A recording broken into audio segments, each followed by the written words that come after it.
Well, the boom in AI stocks has propelled markets to record highs, but are there signs that we may be in a bubble? Joining us now to discuss is Evan Chen, Vice President for Portfolio Research with TD Asset Management. And Evan, thanks very much for joining us today. Thank you. First time I was on this show, it was with you actually, so bring it back. Yeah, we'd love to have you back again. As you know, there's been a lot of discussion around AI and whether or not we're in a bubble. Now, you have a framework to kind of help us walk us through that. I do. There is a lot of discussion around, are we in a bubble, are we not in a bubble? But I want to get to what it is and what are the different components of a bubble and how technology advances through the financial system. So I have a chart here, and there's 5 stages. So what I'm going to do is run through what happened in the internet era and then moving it to the AI era and seeing if we can see any comparisons with those bubbles. So there's 5 stages. The first one's the eruption stage. This is when a new technology comes into place. 1993, the web started, and it grabs the hold of imaginations of entrepreneurs. Right now, not many people know about it, but we're working its way through the system. Then comes a frenzy. People become excited. This is 1997 to 2000 for the internet bubble. So financial capital joins the system and meets those entrepreneurs and says, hey, we can make a business. They begin to dream these big TAMs, but there's no real revenue underneath. And of course, imaginations run wild, they run free, and we can see it going all the way up to $4 trillion there in 2000. Of course, all good things must come to an end. This is the turning point.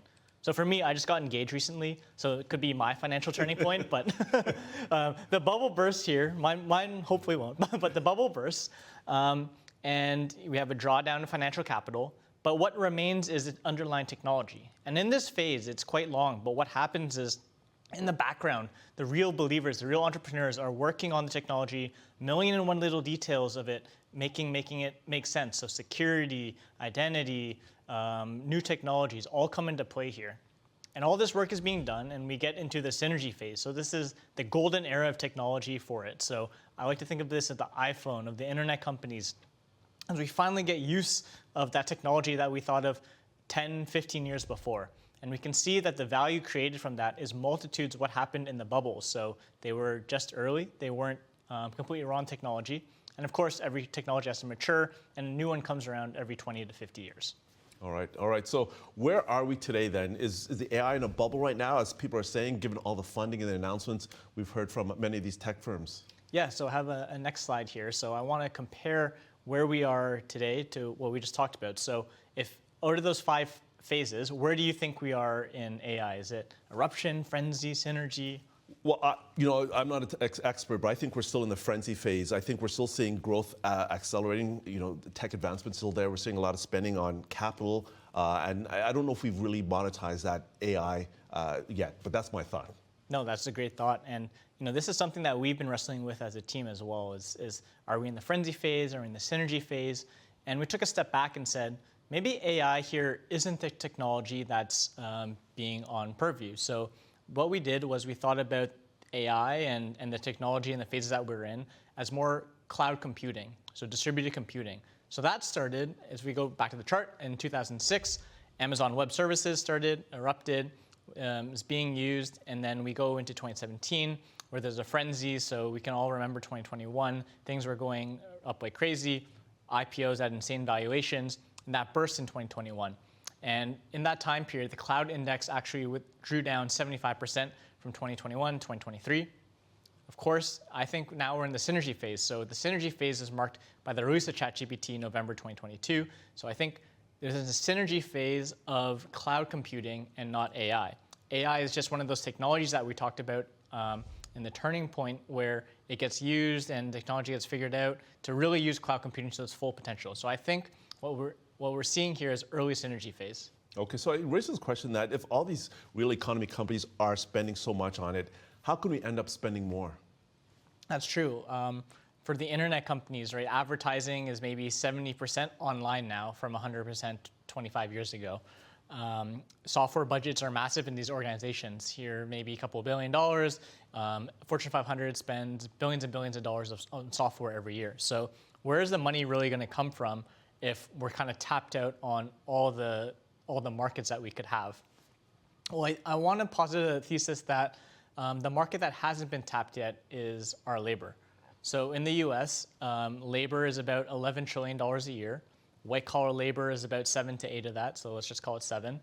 And there's a big mark in differences between the profitability companies that are really high tech and traditional companies. So I have a chart here, and basically what it shows in green is the technology margin, the margins for technology companies. So how many of every dollar of revenue are you taking home versus everything else, so non-technology companies. So we can see actually from 96 to now, non-technology companies, their margin actually hasn't increased. In fact, it's gone down a little bit, while technology margins have steadily gone up. So what's causing that? These tech companies are becoming more and more efficient ever since 2008.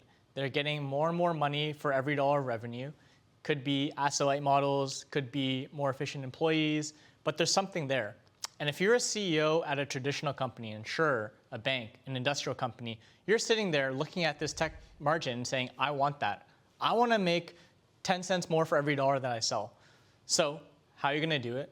Well, you need to embrace technology. You need to incorporate the things that the technology companies are doing into your processes.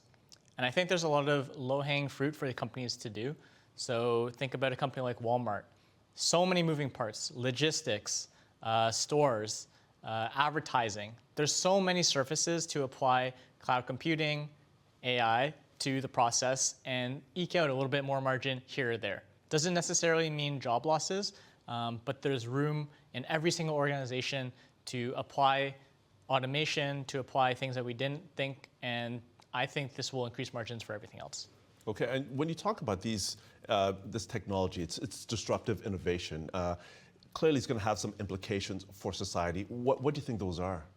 Yeah, so I think what people are really scared of. So I was on the road a couple of weeks ago, and the first question on everyone's mind is, if we automate everyone away, who's left to buy, right? Every transaction needs 2 people. Who's going to buy anything if there's no money?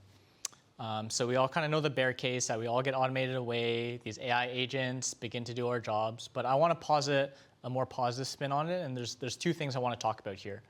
So the first is the tech optimist viewpoint, and this is in every technological revolution, people have found new jobs to do.